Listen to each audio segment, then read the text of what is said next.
సిరికొండ మండల కేంద్రంలోని kids park పాఠశాలలో రెడ్ కలర్ డేను ఘనంగా నిర్వహించారు. ఈ కార్యక్రమంలో పాఠశాల మొత్తం విద్యార్థులు రెడ్ కలర్ మయం చేశారు.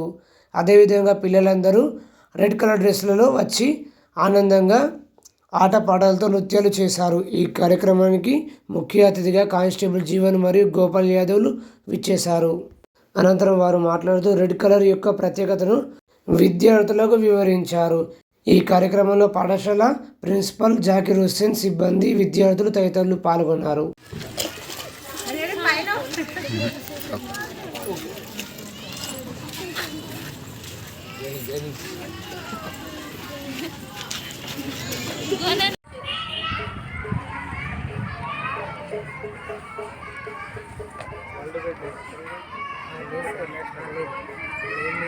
జస్ట్